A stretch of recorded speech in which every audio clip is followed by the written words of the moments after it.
Remue ménage. Remue ménage.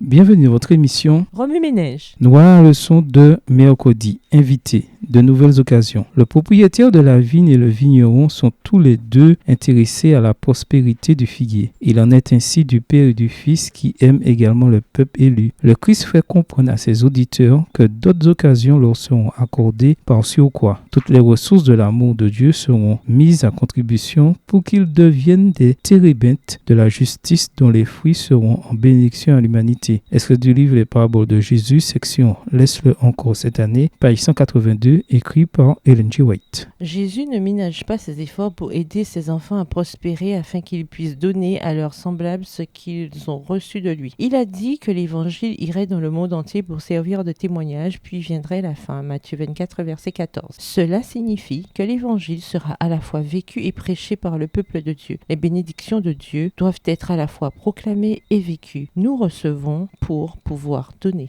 Heureusement, Jésus n'abandonne pas facilement son peuple élu. Bien que Pierre eût passé 3 ans et demi avec son Sauveur, il lui restait encore beaucoup à apprendre et à désapprendre. Sous la pression, il capitula et renia Jésus à 3 reprises. Pourtant, celui-ci ne rejeta pas le renégat. Il avait vu ce que Pierre pourrait devenir une fois restauré. Il avait prédit la chute de Simon-Pierre, mais avait ajouté « Simon, Simon, écoute, Satan a demandé de pouvoir vous passer tous au crible, comme on le fait pour purifier le grain. Mais j'ai prié pour toi, afin que la foi ne vienne pas à te manquer. Et quand tu seras revenu à moi, fortifie tes frères. » Luc 22, versets 31 et 32. Pierre confessa son péché et Jésus le rétablit afin qu'il puisse porter du fruit à la gloire de Dieu. La miséricorde, de la compassion et de la puissance du Christ transformèrent Pierre en un puissant apôtre. Les évangiles relatent de nombreuses histoires où Jésus donne aux gens une seconde chance et de nouvelles occasions de porter du fruit à travers tous nos hauts et nos bas. Il ne se contente pas d'attendre que nous nous ressaisissions. Il investit en nous, tout comme l'illustre le vigneron qui a nourri l'arbre. Il fait tout ce qui est en son pouvoir pour nous sauver et faire de nous ses témoins auprès de nos semblables. Le livre des Actes des Apôtres raconte l'histoire de Paul et Barnabas lors de leur premier voyage missionnaire. Ils emmenèrent avec eux un jeune homme nommé Jean-Marc. En raison des difficultés et des épreuves auxquelles les 3 hommes étaient confrontés, Jean-Marc abandonna la mission. Plus tard, il se ravisa et exprima son désir de rejoindre les 2 apôtres pour un autre voyage missionnaire. Paul refusa catégoriquement de donner une seconde chance au jeune homme. Barnabas, lui, était prêt à reprendre Jean-Marc sous son aile. Bien que Paul et Barnabas se soient séparés à cause de cette divergence, acte 15, verset 39, Paul reconnut plus tard que Jean-Marc était devenu un disciple utile, de Timothée 4, verset 11. Le nom de Barnabas signifie l'homme qui encourage. Comme le vigneron, Barnabas se montra patient avec Jean-Marc,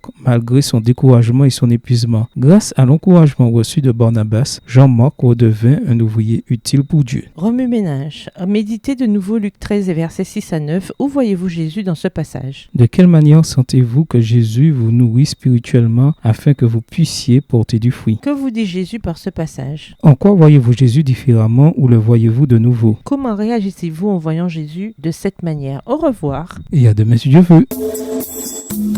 Remue ménage.